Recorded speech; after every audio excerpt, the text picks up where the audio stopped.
We're Arctic Monkeys. This is Don't Believe the Hype. That rock and roll, eh? Ladies!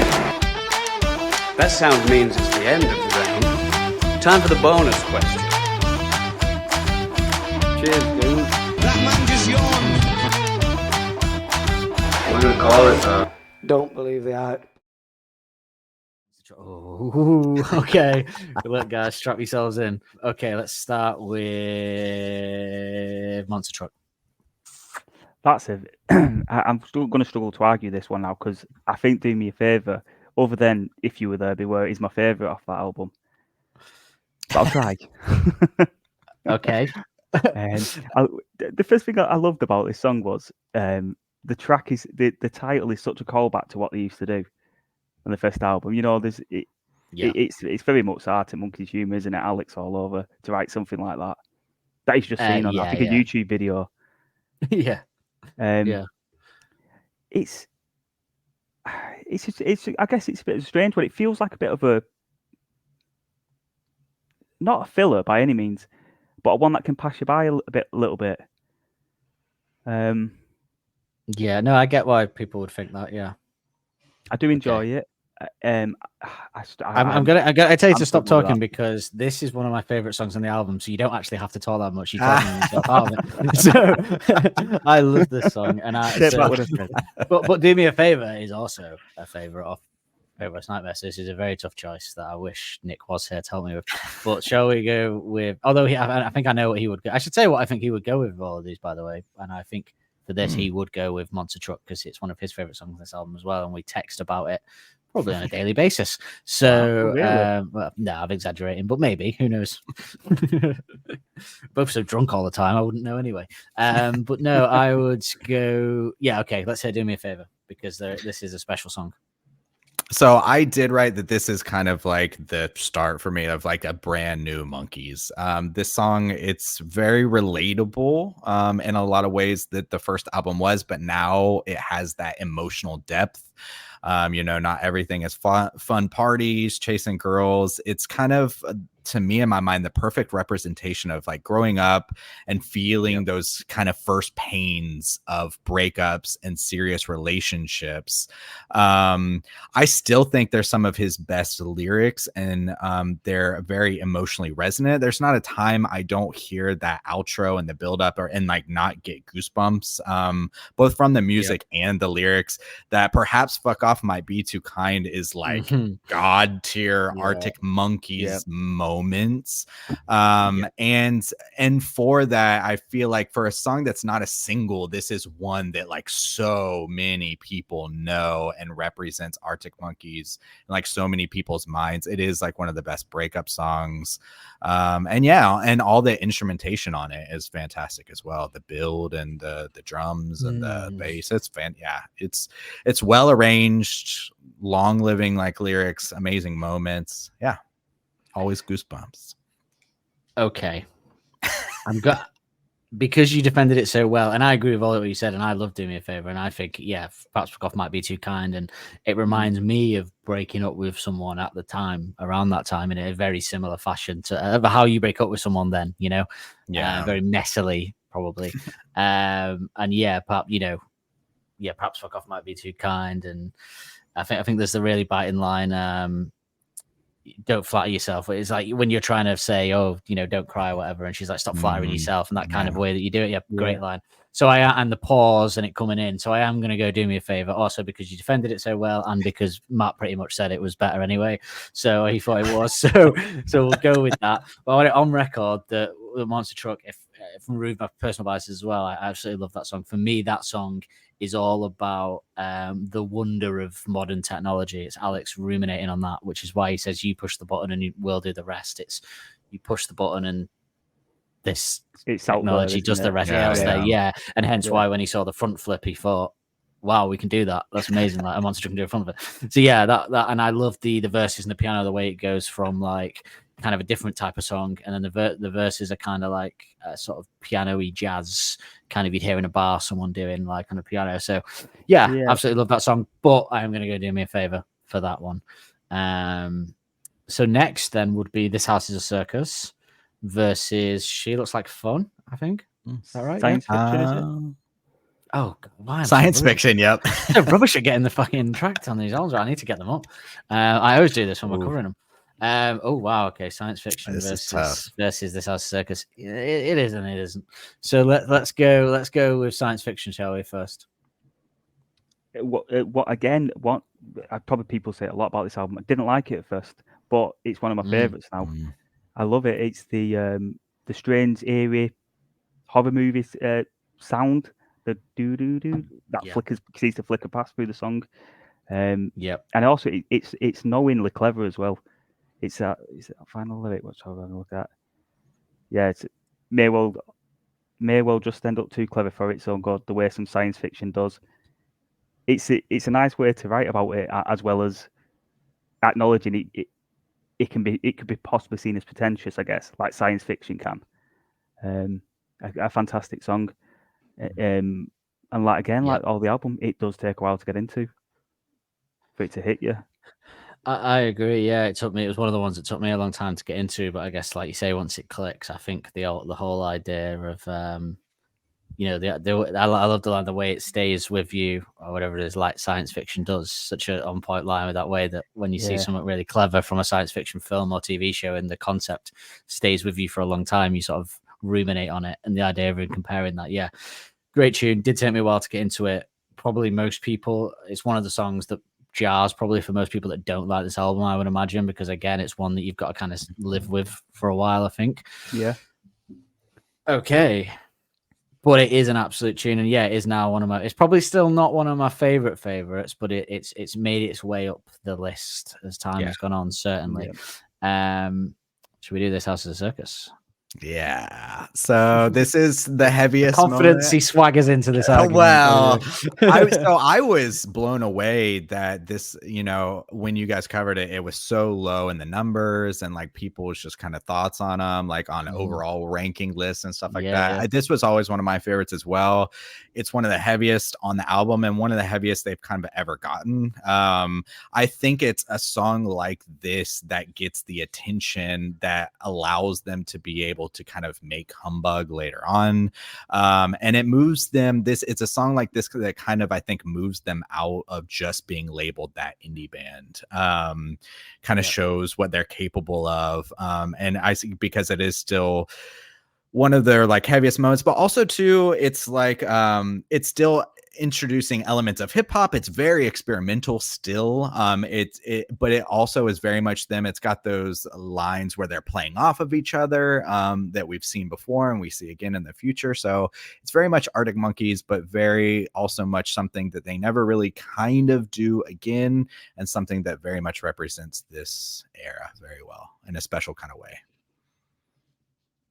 It's got to go to This House of Circus because I mean, even like removing my biases, I just can't not say it's a better song than science fiction. I was shocked as well with the list and stuff like, because I remember me and my friends certainly always thought this was like one of the most banging songs on the album. I mean, it goes 10 miles an hour and it's just, it's one of his most rap like times. And and again, although it did, even though it may not be about the metaphor for fame, which I still think holds up, at least in my mind,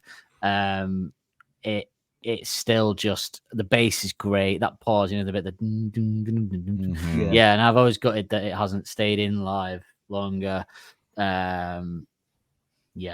Great song. So I'm afraid it's good. Pip's science fiction. I can understand that. Yeah.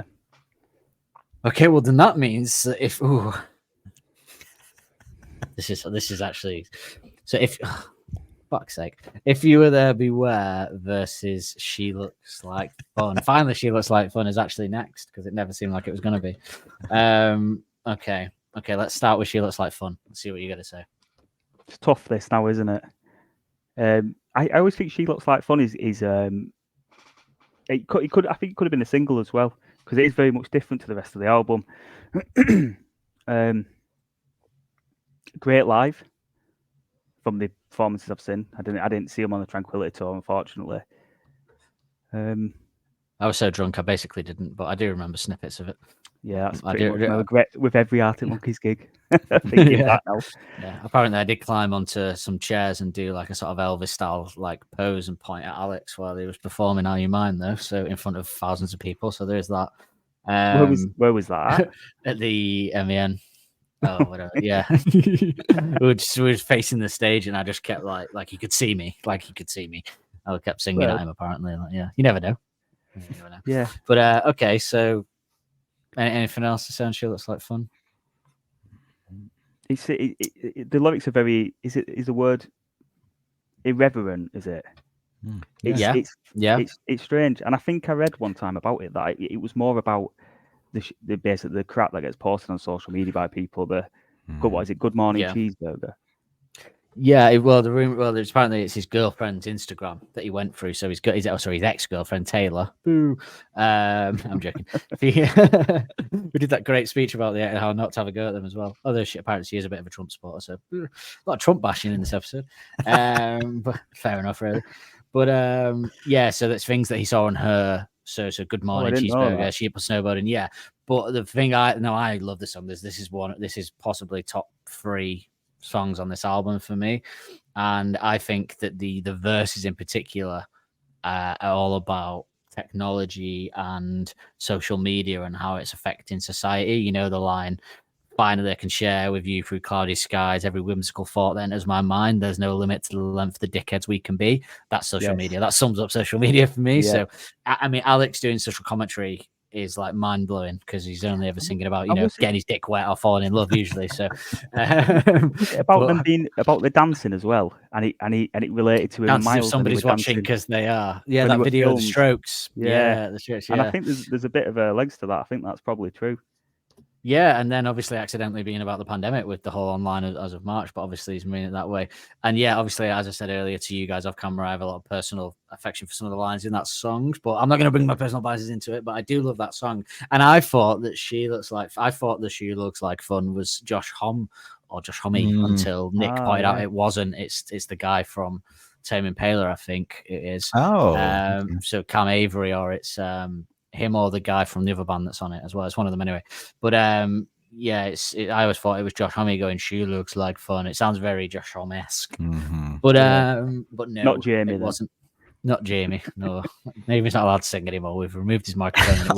It won't be coming back. Stick, Moog synthesizers. All you want, Jamie. Honestly, fantastic work. But okay. So that She Looks Like Fun, okay. But I'm taking my personal bias out because let's be honest, If You Ever Were is also my favorite song off this album. So, it's in no way in a lesser contention. So let's go. Yeah. So I said this is definitely a gateway to humbug. So anyone who loves humbug or appreciates that sound, should appreciate the song. I think this is some of the most angry we've ever heard Alex, and even though we have had some emotional depth like in Do Me a Favor and Only Ones Who Know, I think the sincerity of the lyrics like really shine through, and it's still a rare moment for Alex even after all of this time. It's definitely one of their darker songs that still exist, and it, for me personally, as a personal bias, it's their most horror moment on this album, which actually is a theme that continues on through, like we just covered science fiction in that kind of way. And so it's always something that I always appreciate and recognize special for this kind of song. So yeah, I mean, this song is amazing. And again, we've talked that this is one we'd bring back and easily could fit if they brought it back, maybe a bit of tweaking, but it's an incredible tune. And it's weird that I think I'm leaning towards it because, we said The Tranquility is possibly going to become my favorite album. It might overtake Suck It and See by the time we get there. But If You Were There, Beware is just something else. Like I have always loved it. I love the guitar. It's insane. On the sort of horror stuff, I completely get that as well. I felt that, and I think it was funny because Nick hadn't picked up on it, but the kind of the breakdown, the witches was kind of a Macbeth reference and stuff like that, which I've always loved. So, which I thought was mad that he didn't get that because he knows that he did know that, he just forgot. It's got to be If You're There, Everywhere because it's an incredible song. It's the best song on the album for me. So, and as much as I love She Looks Like Fun lyrically, This one, yeah, I think I said on the time it's the most emotive we'd heard him at this point because he's so angry by what's happened to him. It's personal. They ring his nana, his grandma, and have a go at her, So yeah, I never knew that. Great. That makes a lot of sense. That now. Yeah, I listened to that episode. Yeah, it was good because I thought I'd made it up at one point because I couldn't find it anywhere, and then luckily those John Kennedy things, he kind of confirmed it by saying it, and I was like, thank God for that, because I thought I'd just held on to that. I thought it was another thing that I'd held on to that wasn't true about this album. But no, yeah, great, because it didn't make sense to me that because people were saying it was just about his exes and that or whatever. And I don't think he'd be that annoyed. If it's your grandma, being harassed and tricked by journalists, then you'd be pretty pissed off, wouldn't you? Yeah. I mean, I wouldn't be, but I'm a terrible grandson. What can I say? So that means that we've come to. Oh dear, have we come to the bad thing? Is that what we've come that to? time? Do we Yeah, even this bother? is probably one we can just skip. It's against Bat Phone, which right, okay. Come on, we've all and it goes to Bat Phone. Yeah, and it goes to Bat Phone. And the award goes to. It's like the La La Land moment, and the award goes to the bad thing. No, of course it doesn't. No. Of course. Yeah, there's in no way possible. Yeah, Bat Phone is my favorite on Tranquility. So.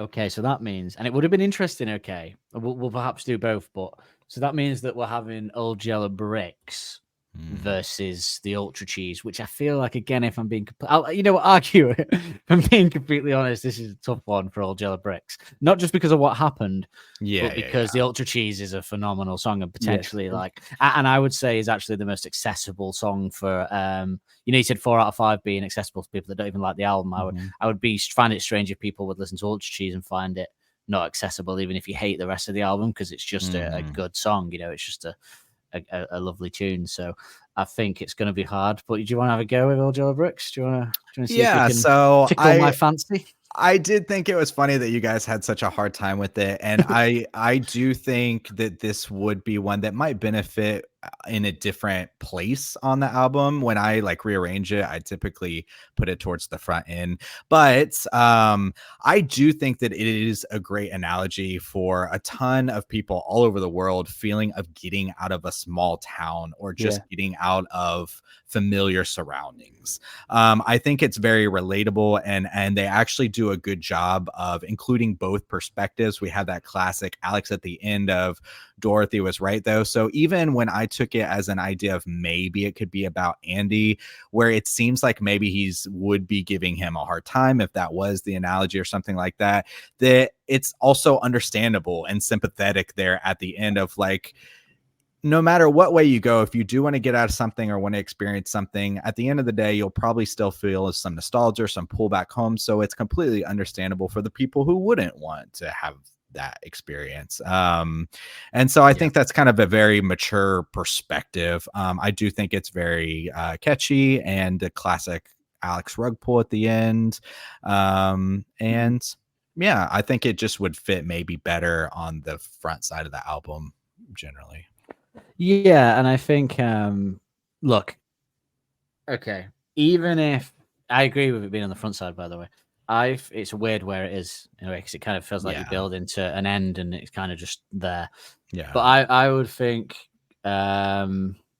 even if I was to not have what happened, and to add some context to people like yourself that aren't subscribers that Matt will know of having it unedited, me and Nick, and I don't even know if that all even made it into the edit, but me and Nick had a huge fallout while recording this episode that kind of tarred it as well over what one of the lyrics was a misprint in online, and we had this huge bust up, and it got really at the time it got really tense, and afterwards we were texting that was silly, why did we get so annoyed? But in the moment we got really annoyed, and it kind of tarred the episode as well. It got really personal and upsetting for some reason about a fucking lyric. And I didn't even really care. That was a sad thing. But if I put that out of it, and I put out of it that it was about Andy, we're not about that, and still just took it at face value, I think I would still say the Ultra Cheese is a better song. Overall, so that's kind of where I am at with that classic closer. It's a good song, Ultra Cheese. Yeah, it's a beautiful tune. I do think it's a very good song, Old Yellow Bricks. I think you two were quite harsh with it. Yeah, I did at the time thinking that it's one of my It was all favorites. personal. It was personal. It was so annoyed that I'd spent years thinking it was about Andy. And one of the songs I was most looking forward to covering pre-humbug to talk about that, the Andy thing, and then to find out that it's not. And even though Alex say it was like a dagger tap. It was like finding out your wife cheated on you when you first got together. Do you know what I mean? And you're only finding out now 10 years later. That's what it felt like. You actually was like, right, go on. Yeah, I didn't like you just anyway. you, just get out. I don't even want you even near me. Get out. But now I'm starting to forgive it over time, and it's coming back a little bit. But if they played it live, I'd still be there with everyone else going doon doon doon doon. So yeah. But yeah, so it's got to go ultra cheese. Interestingly though, if we were putting it, if it had ended, if it was track by track, technically closer 505 versus ultra cheese, what do you think? Where do you think we would land on that? It's difficult, that isn't it? I think I'd have to go 505. I would go 505. Classic, isn't it? It's overplayed, isn't it? But it's you can't deny that power of the song. Yeah, it's intense. With that in mind, then I think we can safely say, look, I love Anyways as a song. It's one of my favorite B-sides, as we'll get to soon. And it's a tune. And I told you something I'm not going to say here because I want to cover it on the podcast to people and tell people that's what it's about, because not a lot of people know. But I know you were both intrigued by going listen to it and reading the lyrics now, knowing that fact. By the way, Miracle Aligner is about the same thing as a tease. So you should go listen to that as well. Or about the person that might give you that, let's say. A miracle aligner, so God, that's obvious, wasn't it? But I think it's safe to say that I couldn't honestly say, as much as I love the lyrics and the coded message, and it was like a lockdown conspiracy, that song for me, that it's not better than 505, is it? So 505 would win that bout without arguing, I think, if we're being honest. If it beats Ultra Cheese, it beats Anyways, doesn't it? Put it that way. So that would mean the XI that we've come to would be Star Treatment, and then it would be Teddy Picker, then it would be American Sports, and then it was Balaclava. Did we go for? No, we went with Balaclava.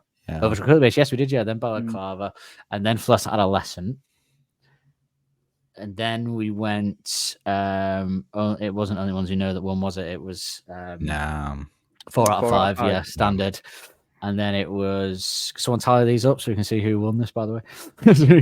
I think it's like pretty equal at this point, but so Star Treatment, Teddy Picker, American Sports, Balaclava, plus Adolescent. 4 out of 5. 4 out of 5. And then it was tied, yeah. And then it was it wasn't She Looks Like Fun, was it? It was Do Me a Favor. Do Me a Favor 1. And then it was This House is a Circus 1. And then If You Were There, Beware 1. Yep. Ooh. But then Bat Phone 1. Yep. And then Ultra Cheese 1.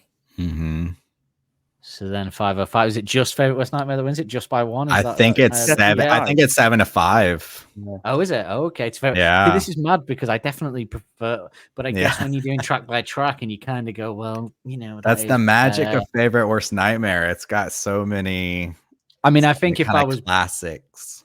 I think if I was putting my biases back in, Tranquility would win, because I think One Pot Perspective would beat Teddy Picker if I was putting my biases back in, and probably they would be close though, because that would probably be about it, to be honest with you, because you get it's when you get, because you go the B-side of Tranquility is so good, and I was thinking, oh, nothing's going to beat She Looks Like Fun, but then you go like If You Were There, Beware, and This House of Circus, and I'm like, oh shit, well, yeah, but yeah, there you go. I think you argued them really well, actually, Justin, to be fair. Oh, thank you. You did, yeah. I remember the episode where you guys were kind of wrapping up and you're like, I think this might be my least favorite Arctic Monkeys album. And I was like, no. You should be a politician, because you definitely convinced me or something like that. But what we're going to do next is you've got something prepared for us, haven't you, Justin? But as an intro to that, it feels like a bit of a bonus round to me. That sound means it's the end of the round. Time for the bonus question. Yeah, so this is going to be our lyric game. So I went through all the songs in this era, and I picked out some lines that you guys had mentioned it, throughout covering, but some very kind of more British lines. and I converted them to maybe more like American style lyrics to see if you could guess what the actual line would be. So I'll give you what I converted it to, and then you guys have to try to guess the original line that it is. Cool. Very cool. So I have 13 rounds, and it can be from Beneath the Boardwalk, the first 2 albums, all B-sides. Beneath the Boardwalk. Wow, it could be anything. Yeah. An American version of Waving Bye to the Train or the Bus. Here we go. So how would you guys like to do it? You want to try to do it like we did where it was the first person to speak, or you want to go round by round? Because I have 13 where we can't tie. So either way is fine. We could just go whoever says it first, shall we, Matt? Yeah, I think we can both have a go at this. Okay. Yeah. Cool. Yeah. So do you want to do it based on you have to get the line exactly? Because I also have the album it's attributed to. So what do you guys think? This is where we come undone. That's fine. That's fine. Go for it. Yeah. Okay. So if it seems to be too tough, then we can first go based on the album or when it was released or whatever. So okay. Shouldn't be, should it? Since we claim to be super fans, but there you go. Yeah, there you go. Okay, ready? Number 1. Was he packing the cucumber or the baby carrot? Oh shit. Fuck. I wonder if we can ask for clues if we're really struggling down here. Yeah, absolutely. I don't even have a thought of what that is. So yeah, go on. I didn't even know there was a different word for cucumber of it. Go on. Well, some of it too is just like a conversion. Is it like American slang? Some of it is slang. Yeah. Some of it is like just making I'm instantly going to straightforward or my mind went to rearranging. Penises straight away, and I don't know what that says about me. My mind went for penises straight away. So okay, I don't think that says more about me than the songs, to be honest. Well, to give you a hint, you're on the right track. Oh, okay.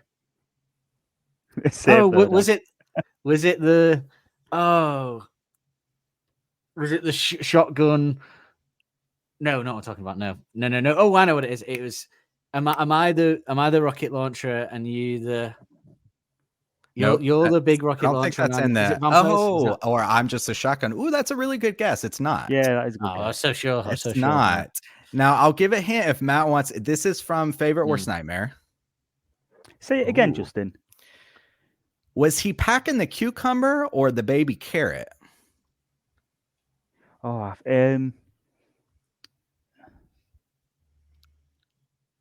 feel like he had it then. Oh, of course it is. It could be. It's the only song it could be. Am I phased out or?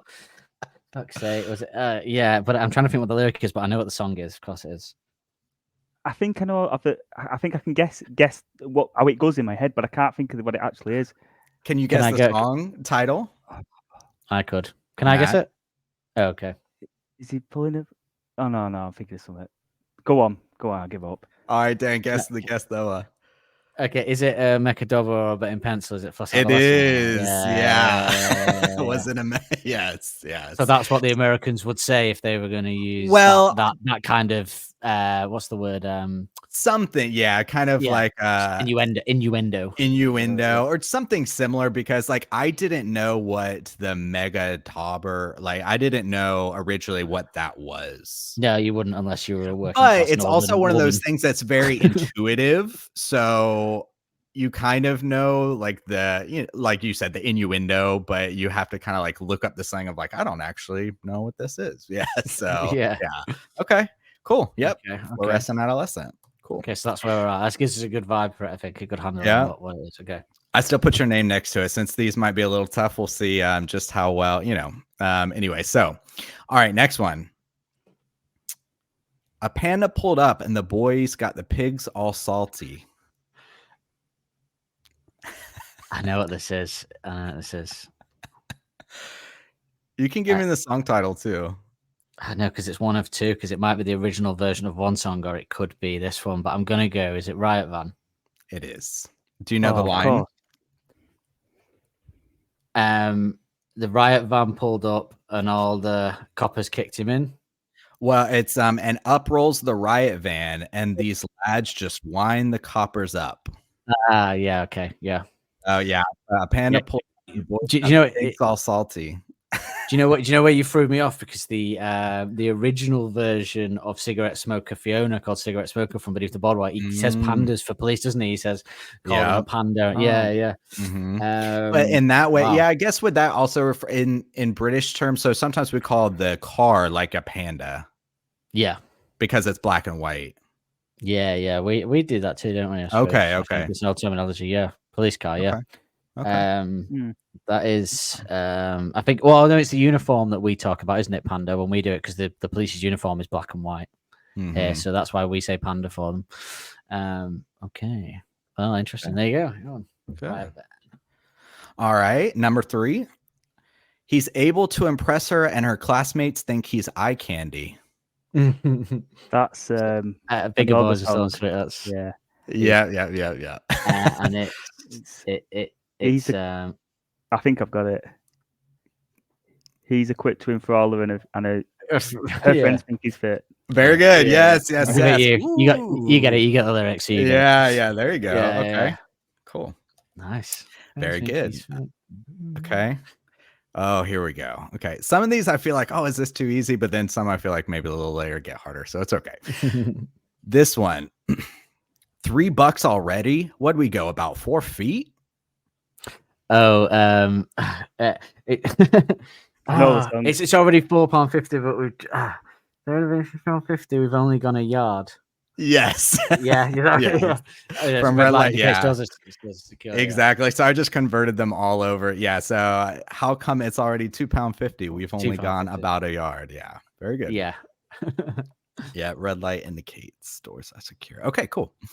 Okay. I wanted to spot you chilling on the love seat at our friend's party.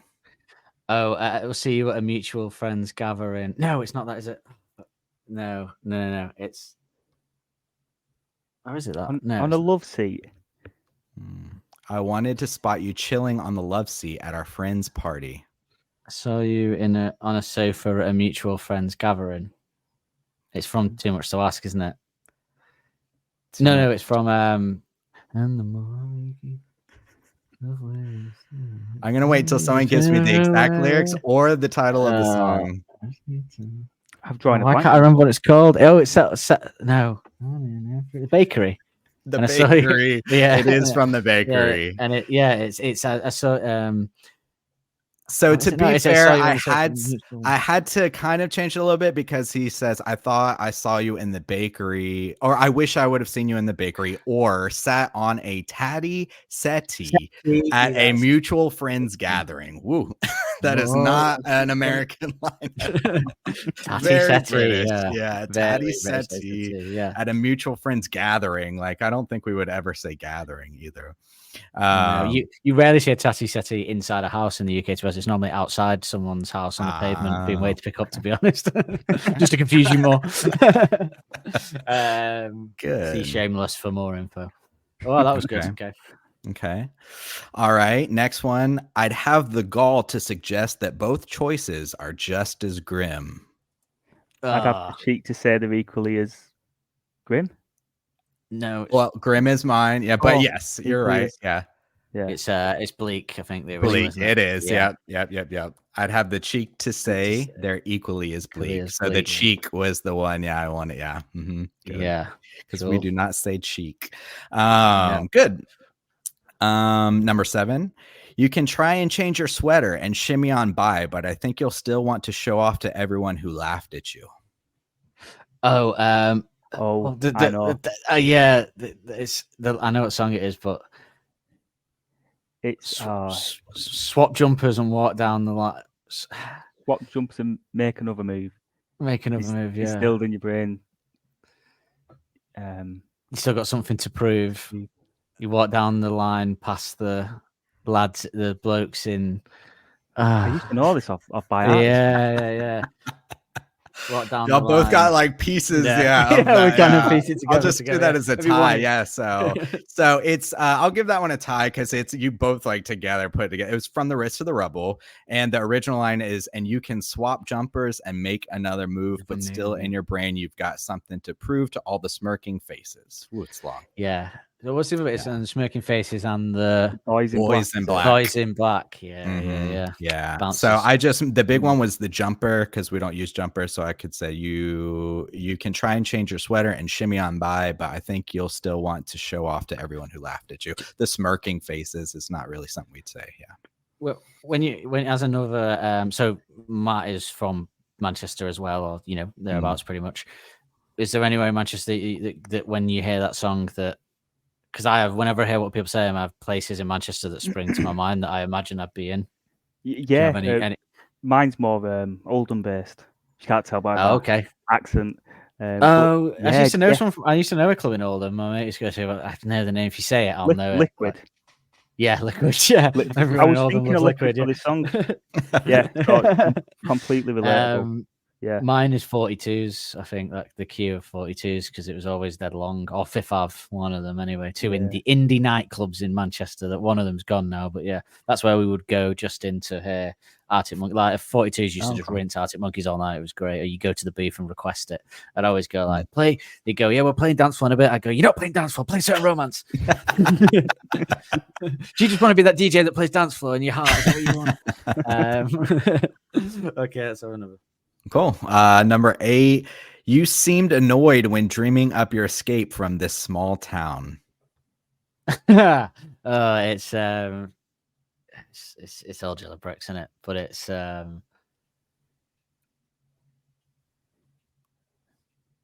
can't think of the specific part. I can't think of the specific right. I'll do it again. You seemed annoyed when dreaming up your escape from this small town. Look so miffed when you wish 1,000 places better than this. Yeah. That one, yeah. All right. Good. So miffed. That is one of the better lyrics in the song. I really like. Yeah, look so miffed when you wish for 1,000. That's why I always used to imagine Andy's moody face when he said that line. That's why another reason I was so irked that it wasn't miffed. I was miffed. Yeah, I would have irked. Come on. All right, this one, not necessarily slang. This is kind of like older style, I guess. But I did I do something to make everyone take a gander and laugh? Mm-hmm. Did I do something? Oh, no, it's not that. Do you give us the album it's on? Yes. Well, I will tell you this. It is not on either one of the albums. Oh, shit. So it's not, it's not an album track. I feel like he says, yeah, sure. Did I do something to make everyone take a gander and laugh? Yeah. It's like he's saying, like, did I say something funny or I'll play something? I'm trying to think what the... I can give you another hint. I can give you another hint too. It's not on either one of the albums, and I guess technically it's not a B-side. Oh shit! So is it Beneath the Boardwalk then, or is it Beneath the Boardwalk, or is it a single? It's not Beneath. So it's not. Then I'll say it's not a demo either. Yeah, it's not a demo. Sure. Well, what does that leave? That only really in my head, but then. Depends where you stand, and it would leave for the last one. I think. I can't. Oh, no. I'm not. I don't think I'm going to get that one. It's on the EP. I feel like I know it. Is it? Yeah. It's on the EP. The EP, of course. I've said Cigarette Smoker Fiona. I think. Yeah, I feel like it's something about. Oh, is it not? Oh. It's Who the Fuck Are Arctic Monkeys? It's. Yes. It's.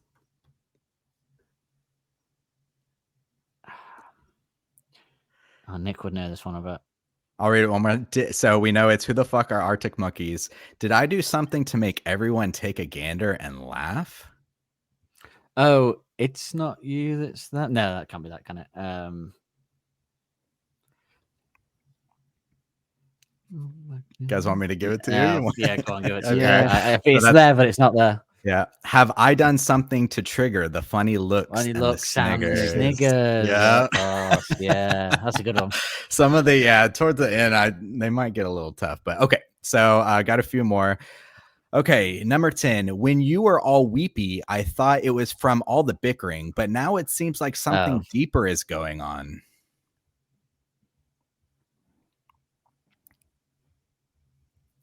It's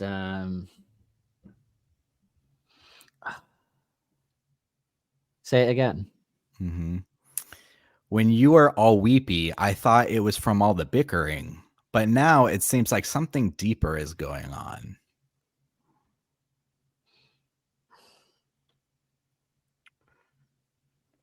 It's not off Do Me a Favor, is it? Yeah. A 5 No. or 5. A 5 So or 5. I will say this is another one that's not on the albums. Oh shit. But it is an emotional one. So it's got to be like a favorite Worst Nightmare B-side. Then I would say It is. It is. it's got yes. Is it too much to ask? It is too much to ask. Yeah, say it again. Okay. Good line again. When you were all weepy, I thought it was from all the bickering, but now it seems like something deeper is going on. The only way I can get there is if I play the whole song in my head, like, and I have to like Yeah, from it the is start. tough to pull it out. Yeah.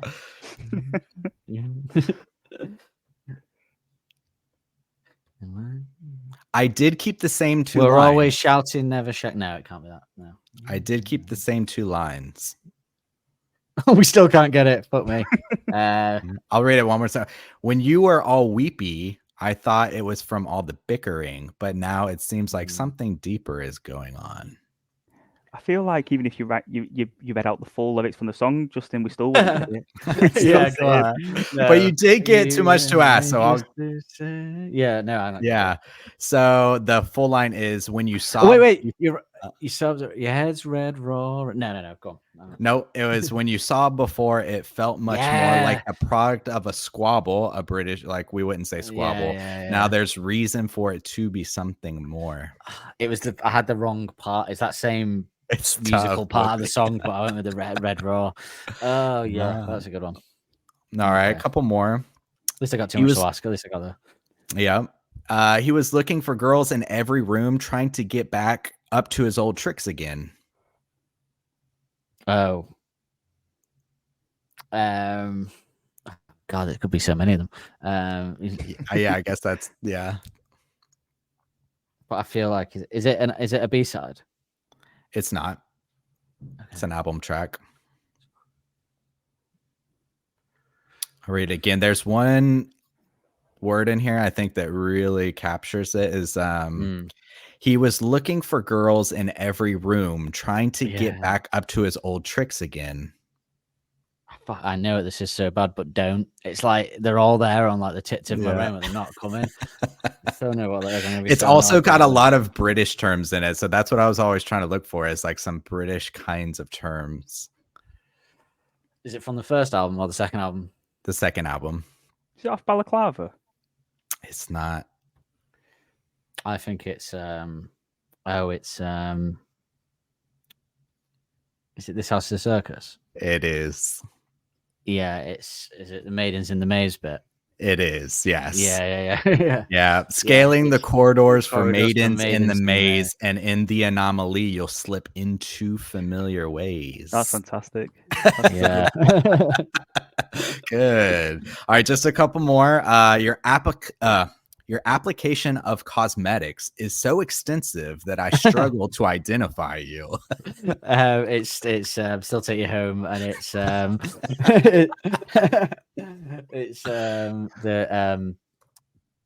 oh god, it's such a good line as well. You can't see for your fake tan, is it? You can't see so that's a good one too. Yeah, I think there's a couple. So I didn't pick that line, but it's you're all tarted up and you all don't look the same. Yeah. Nice. I think, yeah. Good. And then this is the last one. I'm always somewhere in the middle of happiness and anxiety when I'm thinking about what she's been up to. Oh. It's What If You Were Right First Time? It is. It's achieving the fantastic dream and the fear of where the fear and the fear. Yeah. You Do wonder where she is Yeah. this afternoon. Very good. Yep. Yeah. Betwixt and between the fantasy dream and the fear. Yep. Very good. All right. That was it. Good job, guys. That was great. There was only I think one or two that I always wonder what I'd love to go through it. I just say, well, as we go through it, maybe we'll get you on somewhere. There's some like really English lines, like I mean, God knows what you. I mean, his granddad in American sports gave him the line, didn't he? That they say on the horse race in the trainer was what is it? The trainer's explanation was accepted by the steward, which is something they say on horse racing. And also, I was wondering there's when a they lot go, on like, thar Second knows. Sea. When they do the kind knows. of desert rock, thar knows, which is a very northern saying. Yeah, thar knows. Yeah. Okay. Well, that was really interesting. So I'm going to ask you both a question now. Which band would you want to cover an Arctic Monkeys song in their style? So a band takes an Arctic Monkeys song and they do it in their style. I'll get the ball rolling. The only two I could really think of was I'd love to hear the Kinks do Dance Floor. Like Pete Kink 60s do Dance Floor. I'd love to hear that. And I kind of want to hear Radiohead cover Tranquility Base Hotel and Casino and see what that ends up like. That's a good choice. That would suit, yeah. That's a really good choice. I didn't get any bands. I had solo artists for this one. Oh, yeah, that's fine. Yeah. We'll allow it. I can't. It was more about trying to imagine what it'd be like. Something like Leonard Cohen singing why do you only call me when you're high? That would be an experience. Yeah. Or who's the other one I had? Morrissey singing "Still Take You Home." Perfect. Yeah. One I did was Alexandra Savior doing either Too Much to Ask or Don't Forget Whose Legs You're On. I thought that dark kind of slow style that is a great show. Perfect. Yeah. Sorry, I can't get over Morrissey doing Still Say It. Well, it's never so funny. Playing his voice. In a way it would work, I think. But it would you know what? In the 80s, I think, yeah. Yeah. Maybe not now. That's the last time Morrissey worked. So but Alexandra Savior is a good shout because I don't know if I've ever said it on the podcast before, but I came to her probably not organically, probably algorithms led me there, but I had no idea Alex was involved in that, and I fell in love with the album. And I remember at one point listening to because I still love that album. She was in Manchester a couple months ago and I couldn't go. I was gutted, but the one about the girl, I can't remember what it's called on that album. It's probably the biggest single off the album. Belladonna or Sadness. La-di-da. I remember listening to that and thinking, this sounds like an Arctic Monkeys song. This sounds like an Alex lyric. Like when he says she gets where water can't, I was like, this sounds like Alex has written this lyric. Yeah. I was like, this girl must love Arctic Monkeys. And then I Googled her and it said Alex and James Forbes just now. And I was like, well, now it makes sense. I did the exact same thing, honestly. I was like listening to her album and I had no idea Alex was involved. I was really proud of myself that I found a new artist that I loved that was no doubt that had nothing to do with Arctic Monkeys, and I was really proud of that, and it still got me the bastards. Okay, well, some great choices there. Shall we go through our B-side albums? We've all picked 13-track albums with the B-sides. So I'll go through mine. I called mine. This was again somewhere at 2 a.m. I thought it was brilliant. I called mine Across the Boardwalk. Nice play, yeah. But okay, so I want to open with Evil Twin. Go opener. Yeah. Then go into Sketchhead after that, because as you'll find out soon, I adore that song. And it kind of works because I did my usual, like when we did live tracks where I play them all, the ends and the beginnings, just excruciatingly to get it right. Bigger Boys Still Sweethearts after that. And then into You're So Dark after Bigger Boys, because again, that's a tune, just to really change it up. Then after You're So Dark, going to Stop the World, I Want to Get Off With You. And then after that, those kind of mellow tracks, bring it back up with What If You're Right First Time. Then into The Nettles. Then into Frightline Dining Room, which soon is, as you'll come across again, is like, what a B-side. And then into I Haven't Got My Strange, which is a song that I also I mean, the Humble B-sides I love more than any other set of B-sides, I think. So, and then out of I Haven't Got My Strange into Settle for a Draw, which is another one I love. Then into Too Much to Ask. Then from Too Much to Ask into The Bakery. and then we end it with Anyways, because I feel like Anyways is a good one after the Bakery. Is actually the kind of, when you listen to them together, they kind of work as a companion piece in a weird way. And I think that they're both about the same thing, apparently, as I tried to push on the episode, but I won't say what that is. But I kept saying on the Bakery episode that I thought it was about something else, but Nick wasn't having it. But I think I made a compelling case by the end. Accidentally, I was going, hang on, what's this about that? But yeah, so that's mine. Across the Boardwalk, that's my selection. Matt, what's yours? It's good choices though. Actually, they're kind of similar. I was thinking it for ages for the title. Probably why we get on. I was going to go with Greatest Hits just because it's Arctic Monkeys to annoy everybody. Imagine the album coming out Greatest Hits and nobody's heard it. It's all B-sides. Yeah. So in a similar way to how Anyways is called Anyways, I've gone for Besides. As in, yeah, that's good. That's good. Someone went to college. Oldham College. So I've started with Bigger Boys and Stolen Sweetheart. I think it's a nice way to open it up. Not traditionally an album opener. I would go into Stop the World, I Want to Get Off With You next, which I did tweet them. I thought maybe that should have opened it. But yeah. You're So Dark next. I think them two kind of complement each other. Same era. Yeah. Then I've gone for No Buses. Because I like the way You're So Dark builds and then it comes down straight into the guitar there. Well, you're lucky it's me here because technically you're breaking rules here because we don't class that as a B-side. So I'm not as bad as Nick. Nick, you do, but Nick's Nick's such a fucking stickler, man. He'll be sat here now listening to this. He'll be seething. He'll be throwing stuff at his. Honestly, he'll be mad. We might not like another one then, actually. Next, I had Joining the Dots. Again, great song. And then similar to you, I had The Bakery going into Too Much to Ask. I think you had them the other way around. No, I think it was maybe. Oh, did you? Yeah, I had Too Much to Ask going into The Bakery. Yeah. Then I had so I was thinking of it like whether it'd be the second, if it's a vinyl to start the second side. So I was thinking The Afternoon's Hat. Come back in. Yeah. Oh, Afternoon's Hat. That almost made mine. It's a great one. Yeah. Oh, there was some of you were saying I was having to leave out. It was right to the last minute. Fright Line Dining Room would be the next one. Fantastic song. And then this will be contentious then. Despair in the Departure Lounge. I think it's a B-side. Yeah, I do too. I personally do. You might win Nick over because he loves that song and it's got an Only Fools and Horses reference to it. So maybe. Yeah. But or he's had a mental breakdown. One of the two. This one actually has now become my favourite B-side, and I'd forgotten how much I loved it. I've not heard it for 10 years, totally forgotten about it. Catapult. Yeah. Forgot all about it. I got a good theory on what that song's about as well, I think. Maybe. Yeah. Then I thought, coming soon. Just before, Settle for a Draw, because it's got that sort of half starts, and then it cuts in, and it's, again, a really good song. Forgot all about it. And same as you, end with Anyways. Perfect ending. Very good. So that's in a northern accent. B-sides. B-sides. Or in a sort of West Coast black person saying it like B-sides. So either way, whatever you want to go for. Yeah, exactly. Right, okay.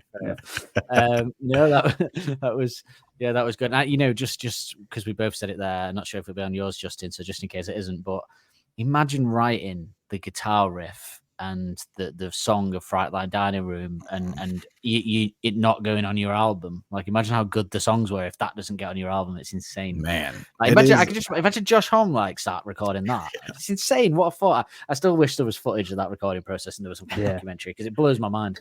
But Dave Grohl just popping in. I don't know, but yeah. But okay, Justin, let's have your B-side album.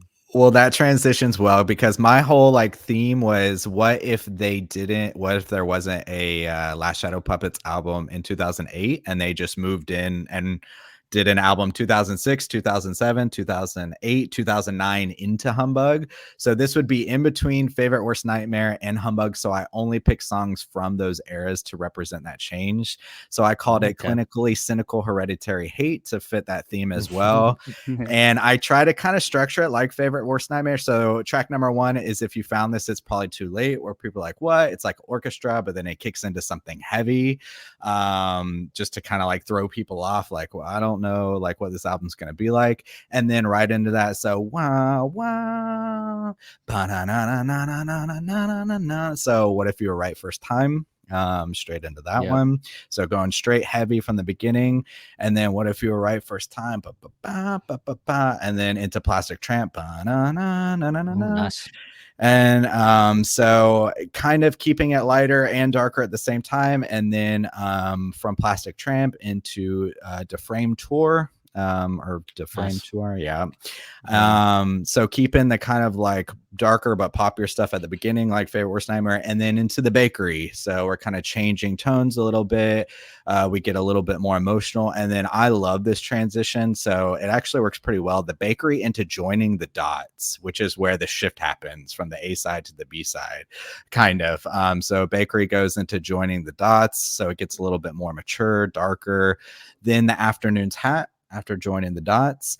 I did break rank a little bit here, but it has the same kind of tone where after The Afternoon's Hat, I did put Blondo Sonic Shimmer Trap just because it has the same humbuggy sound. And then from Blondo Sonic, I go to Haven't Got My Strange. And then, of course, it's going to be on all three of ours. Frightline Dining Room into Catapult into Don't Forget Whose Legs You're On, and then Don't Forget Whose Legs You're On into Close It with Too Much to Ask. So those darker kind of slower songs. Imagine that as an album. That would be insane. Ooh, yeah, it would still be just as good. Yeah. So the good thing about it's clinically cynical hereditary hate. Yeah. It could be a heavy metal album title, but it could also be like a manufactured emo pop album by Avril Lavigne from 2002. It works either way. Exactly.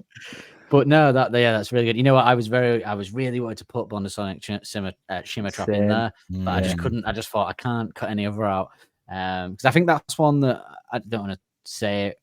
We probably text me and go, "What are you talking about?" But I think it's one that Nick doesn't have as much love for as me. He doesn't quite get my love. He definitely hates my love for 2013. He really hates that. I love that. But I just love that song and crack it on, and it's just funny. It just makes me laugh because it's so ridiculous. And I think it's supposed to be ridiculous as well, isn't it? Exactly. It's that thing like brick by brick of knowing it's a bit silly, and they just go with it. It's just funny. And they just made like one of the coolest albums made of the last decade, and then they throw that out as the B-side. It's just funny. But yeah, excellent, all excellent. I think, bits we kind of, I think, similar as well. It just shows that there's certain tracks that are going to be everybody's favorite, the B-sides in there, isn't there? Okay, well, I've got a last sort of a little quiz for you, just as podcast listeners. 10 questions. I'll throw it out again, same, whoever gets it first. Just to see if you remember anything about me and Nick as we go. To see what we've got. Okay, so what is Dan? I don't know why I'm doing it in third person. What is my favorite album? Suck It and See. Oh, I think that was one each. That was pretty much the same time now. Yeah. What is Nick's favorite song? Cornerstone. Romance. Oh no, it's Cornerstone. Oh, yeah, it's 2-1. This one's hard. How many times has Dan seen the band live? 8? 12. Oh, wow. I know. Yeah, I know a significant amount. Yeah, I mean, but not the Apollo. Moving on. Oh, we're past that now. So it's 2-1 still to Justin. So Dan's seen the. I don't know. I keep doing it for persons because I wrote it that way for some reason. I don't know why I did that. And so I've seen them 12 times. What was my favorite gig? The one where they played Fluorescent Adolescence with the strings, which would be. Oh no! I fucking wish I was at Glastonbury. Oh, you weren't at Glastonbury. Okay, I bloody wish. That is Is it Don Valley? It is Don Valley, yeah, which was when they returned to They returned to Sheffield in 2011, did a huge gig in a tent. Miles Kane came on stage on a Harley Davidson. It was a wild time to be alive. they played every song. Me and a random guy in the crowd made best friends because we both I love Humbug too. And he was like, I love Humbug because at the time, it was kind of like the tranquility of its day. And then he said, I remember it got to the end and we both looked at each other and went, they've played every song about a certain romance. They've played every song. So surely it can't be. And then held us went, and we both like screamed. So yeah, best night of my life. You weren't there, were you, Matt? Wasn't you, was it? No. Was it in a tent, that one? Yeah, huge. Yeah, it tent. wasn't a Big tent, tent. Yeah. Like a blue and yellow tent, like this weird sort of circusy tent. Very cool. So yeah, that was it. So it's well done. You remember that? So it's 2-2. What is my favorite song? Suck it and see. Correct. 3-2. What is Nick's favorite album? I think of the first one. Yeah, correct. Yeah. 3-3. What prompted Dan and Nick to reconnect and start the podcast? Tough one. Very first episode, probably. The car release. Correct. Yeah, Okay. the announcement of the car. Yeah, prompted him to message me, and here we are. So 4-3. Arctic Monkeys bringing people together. 4-3 to Justin. We both met while working in a supermarket. Name the chain. Morrison's. Yeah, that might be a bit hard. You just, I thought you might just remember the name of it. Yeah, 4-4. What was Nick's favorite gig he's been to?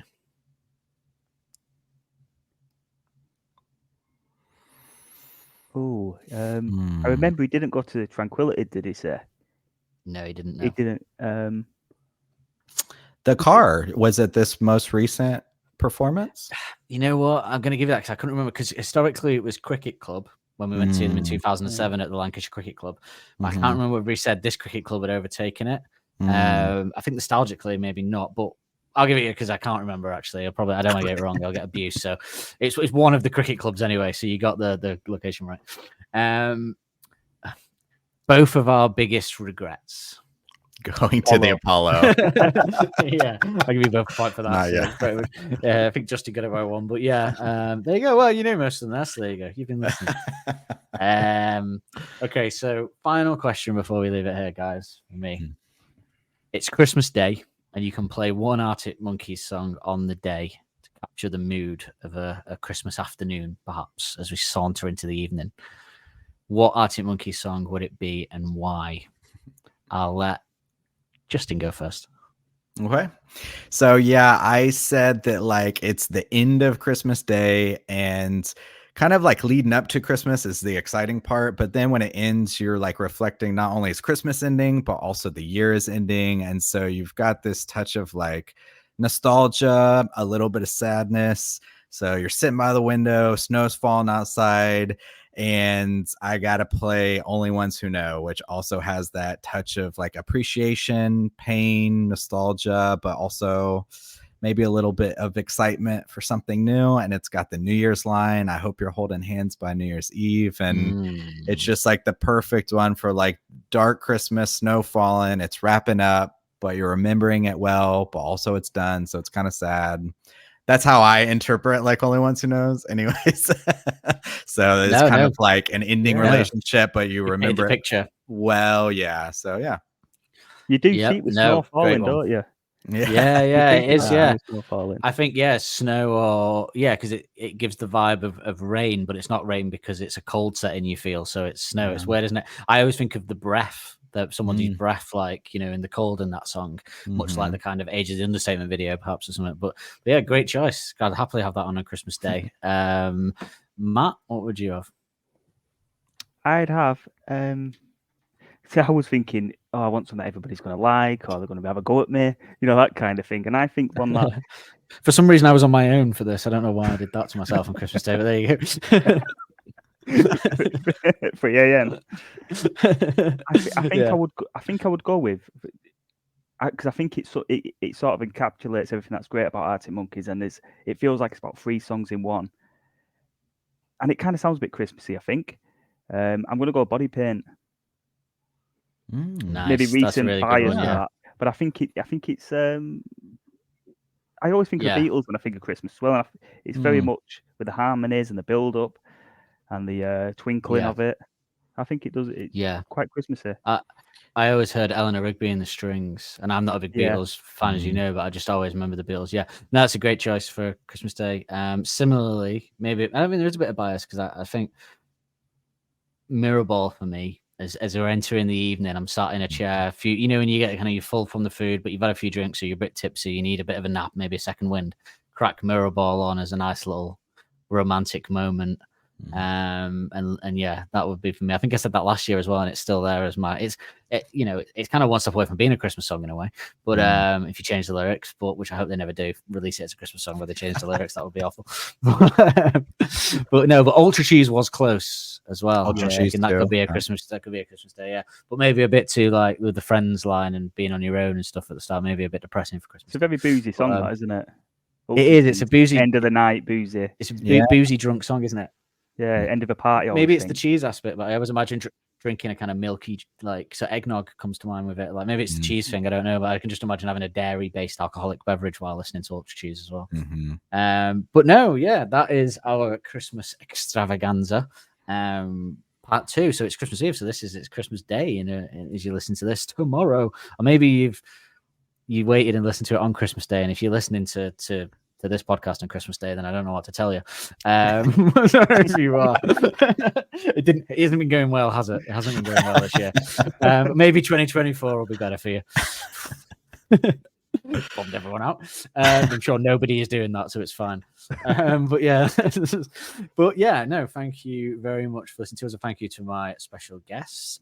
So we have Justin Tull. Check out his podcast. If you did just search Straight Chilling Podcast on any of the usual app providers, it will come up, right? Yep. I'll tweet your account out as well to people on Instagram and Twitter when we release this. I'll tag you in. And listen, it's a horror movie review podcast, very good. And Matt, you're creating a kind of you're in the process of making a tranquility based hotel and casino sort of documentary, aren't you, yourself on YouTube? So when you've created that, we will share Matt's YouTube channel on that as well. I'm sure that'll be a fascinating watch. I'm super excited for that. Just has to remember the lyrics and how many tracks are on the album, and he'll be on his way. But no, there we go. But no, Merry Christmas to everyone. Thank you to my special guests, and we will see you in January for Humbug. Ooh, a bit Christmassy as well. Bar Humbug, isn't it? That's the word, isn't it? Yeah. So there you go. Yeah, but not Bar Humbug. Great Humbug. So yeah, we'll do that then. But have a Merry Christmas and New Year. Don't Believe the Hype is hosted and produced weekly by Nick Lee and Dan Holt. The music used in the titles is royalty-free music courtesy of Les FM. Don't forget to subscribe on your podcast player of choice to be notified every Wednesday when a new episode is released. And if you want to help us out further, be sure to like and review to help make us more visible to like-minded souls. We will see you next week with more of the same.